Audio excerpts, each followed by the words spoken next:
nih kabarnya hari ini? Alhamdulillah baik. Terus kalau hari ini kayak gimana tuh kira-kira? Ya seperti biasa, cukup melelahkan. Oh, nampaknya kakak lagi ada keperluan sama aku ya? Atau kayak gimana? Iya nih, saya lagi pengen konseling. Wah, senang banget Afi dengarnya. Sama kedatangan Kak Eca ke sini, apakah Kak Eca pernah melakukan konseling sebelumnya? Belum pernah sih, ini kali pertama. Jadi baiklah, di sini Alfi jelaskan dulu ya Kak tentang konseling. Jadi gini Kak, di sini Alfi jelaskan dulu tentang konseling itu apa. Jadi konseling adalah bantuan profesional yang diberikan konselor kepada konseling, yaitu kakak sendiri, agar konseling mampu memecahkan masalahnya. Jadi atau problem yang dihadapinya. Jadi konseling itu dilandasi asas-asas. Jadi konseling itu memiliki banyak asas ya. Di sini Alfi sebutkan beberapa saja seperti asas kerahasiaan, kesukarelawanan, keahlian, kegiatan, kemandirian, dan masih banyak lagi. Jadi di sini Alfi menekankan adanya asas kerahasiaan, yaitu menjamin semua data-data atau informasi yang terkait dengan masalah kakak. Bagaimana kakak bisa memahaminya? Oh begitu, ya saya paham sekarang bagaimana tentang konseling. Jadi pertemuan itu tuh kita dibatasin sama waktu ya kak, karena waktu yang nggak banyak. Jadi kita akan melakukan pertemuan ini dengan mempergunakan waktu kurang lebih 10-15 menit. Dengan adanya waktu yang singkat ini, maka kita sebaiknya benar-benar memanfaatkan waktu yang ada. Nah, jadi gini, jika pada pertemuan ini kita belum menyelesaikan masalahnya atau ada masalah yang belum terselesaikan, kita akan mengadakan pertemuan berikutnya.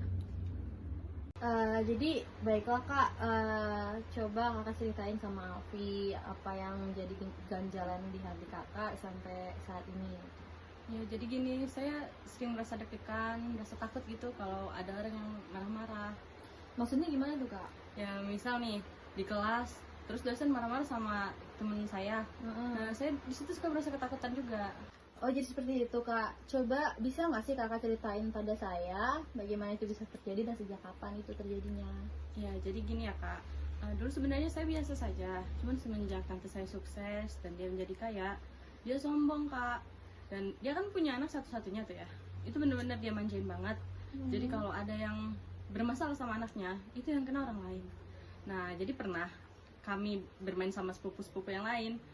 Nah dia berantem sama sepupu saya yang satunya, berhubung saya yang paling tua, jadi saya yang kena marah terus gitu kak. Dari situ saya jadi nggak bisa gitu kalau misalkan melihat orang yang marah-marah, saya jadi deg-degan dan saya jadi ketakutan. Ya, Alfi cukup memahami sih sama perasaan kakak sekarang. Nampaknya kakak tuh sangat terganggu gitu sama keadaan kayak gitu. Iya banget sih. Jadi baiklah kalau kayak gitu. Jadi sekarang kakak itu sedang mengalami trauma akibat tante kakak yang sering memarahi kakak. Bagaimana menurut kakak? Apakah benar? Ya begitulah. Kamu sudah menyadari dan merasakan bahwa kamu saat ini mengalami masalah trauma dan cemas. Iya, dan saya ingin sekali menyelesaikan masalah ini. Bagus banget ya, ini tuh sebuah kemajuan yang sangat saya inginkan sebagai konselor. Karena itu saat ini sangat tepat bila kita mendiskusikan tujuan yang ingin kita capai dalam konseling ini. Iya kak, saya setuju. Baik, jadi tujuan konseling kita ini adalah untuk meningkatkan kemampuan kamu dalam menurunkan intensitas ketegangan yang kamu rasakan. Maksud aku itu kayak hasil konseling ini berupa bantuan agar kamu mampu menurunkan ketegangan akibat cemas yang kamu rasakan. Begitu. Lalu apa yang harus saya lakukan ya? Jadi aku tuh mau kamu memilih beberapa teknik atau cara yang harus kamu pelajari bersama aku. Kita akan menggunakan teknik disentitas sistematik, yaitu teknik dimana kamu akan membayangkan keadaan atau kondisi yang membuat kamu cemas, mulai dari kamu merasa itu yang terendah, sedang sampai keadaan yang paling tinggi intensitasnya. Jadi kamu juga harus menyadari bahwa tidak ada kehidupan tanpa masalah, sehingga manusia harus berikhtiar untuk mencari solusinya. Oh ya baik kak, saya setuju dan tertarik untuk mempelajarinya. Baik, jadi sekarang kita mulai ya. Jadi pejamkan mata kamu dan tetap melakukan relaksasi. Sekarang saya akan menyebutkan keadaan atau situasi yang teringan, sedang hingga yang terberat. Jika kamu membayangkannya dan kamu merasa tidak sanggup, tidak kuat, maka angkat tangan kamu dan kamu bilang tidak kuat, cukup sampai situ. Oke, tetap relax, bayangkan sambil menjem ya. Bayangkan kamu sedang bermain dengan saudara atau sepupu kamu di ruangan keluarga dan tante kamu ada di ruangan ini juga. Tetap tenang ya.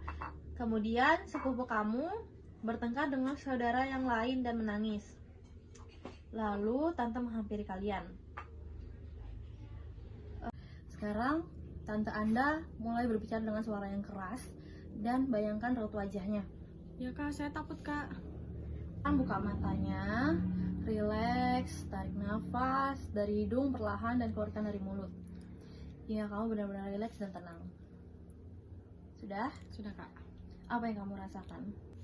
Ya, jadi saya merasa ngeri kak. Awalnya biasa saja, tapi ketika saya membayangkan tante datang, saya benar-benar ketakutan kak. Oke, kita sudah pada tahap sedang ya, dan kamu sudah merasakan tidak sanggup. Kita harus melakukannya ini ketika kamu sudah siap dan melewati tahap akhir, yaitu tahap yang terberat. Gimana? Ya baik. Kita akan mempraktekannya lagi. Bagaimana keadaan kamu sekarang? Sedikit lebih baik. Oke, sekarang kita mulai lagi ya. Sekarang relax dan ambil nafas dalam-dalam. Pejamkan mata kamu. Sekarang bayangkan seseorang yang sedang memarahi anaknya dengan suara pelan karena tidak mau belajar. Sekarang seseorang yang sedang memarahi anaknya dengan suara yang keras. Dan sekarang kamu berada dalam sebuah ruangan keluarga. Di sana ada semua anggota keluarga termasuk tante kamu. Kamu sedang bermain dengan saudara-saudara kamu. Tiba-tiba saudara kamu bertengkar, menangis, kemudian kamu yang disalahkan. Tante marah sekali kepada kamu.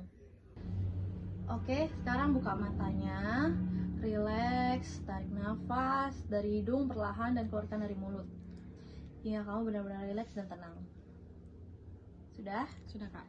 Apa yang kamu rasakan? Jadi saya merasa ngeri kak. Awalnya biasa saja, tapi ketika saya membayangkan tante datang, saya benar-benar ketakutan kak. Oke, kita sudah pada tahap sedang ya, dan kamu sudah merasakan tidak sanggup. Kita harus melakukannya ini ketika kamu sudah siap dan melewati tahap akhir, yaitu tahap yang terberat. Gimana? Ya baik. Kita akan mempraktekannya lagi. Bagaimana keadaan kamu sekarang? Sedikit lebih baik. Oke, sekarang kita mulai lagi ya. Sekarang relax dan ambil nafas dalam-dalam. Pejamkan mata kamu.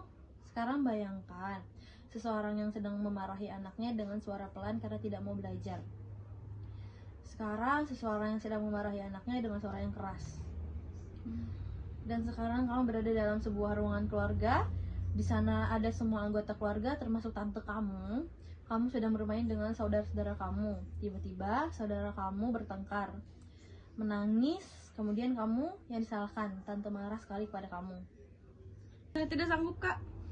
Oke, sekarang buka lagi mata kamu, rileks, tarik nafas dari hidung dan keluarkan perlahan dari mulut. Bagaimana perasaan kamu? Deg-degan tapi saya sudah merasa lebih baik. Oke, rileks aja. Ini tuh butuh proses juga ya. Tapi tidak seperti kemarin, saya sekarang tidak begitu merasa ketakutan. Bagus banget di sini. Ini tuh suatu kemajuan juga ya. Gimana? Selanjutnya kita lanjutkan nggak? Iya, kita lanjutkan. Sekarang bayangkan wajah seorang yang sedang marah sambil menjam ya. Bahkan akan memukul. Bayangkan raut wajahnya, tatapan matanya, dan suaranya yang sangat keras. Udah kak, saya nggak sanggup kak. Oke, buka mata kamu, relax dan tenangkan dirimu. Takut kak. Baiklah. Kamu tuh sudah berusaha ya, tinggal satu langkah lagi. Semuanya butuh perjuangan dan kamu sudah melakukannya. Ini sebuah kemajuan yang cukup bagus. Baik. Ya baik kak, mari kita lanjutkan lagi, saya sudah siap. Baik, mari kita mulai lagi. Bayangkan wajah seorang yang sedang marah sekali, bahkan akan memukul. Bayangkan raut wajahnya, tatapan matanya, dan suaranya yang sangat keras. Selanjutnya, sekarang buka mata kamu, relax, tarik nafas, dalam-dalam, keluarkan perlahan. Saya sudah merasa lebih baik sekarang. Bagus. Kamu berhasil melewatinya. Selamat. Terima kasih ya kak, saya senang sekali. Sama-sama. Jadi kamu harus tetap semangat dan jangan cemas, takut kalau melihat seseorang yang dimarahi, tante kamu atau memarahi kamu. Ya, sepertinya saya sekarang tidak lagi kak. Ya, baiklah, pertemuan kali ini kita akhiri saja kali ya. Iya, Terima kasih ya kak, saya permisi dulu. Iya, sama-sama. Jika ada yang ingin dibicarakan lagi, tidak usah sungkan menemui aku lagi ya. Ya baik kak, assalamualaikum. Waalaikumsalam, terima kasih.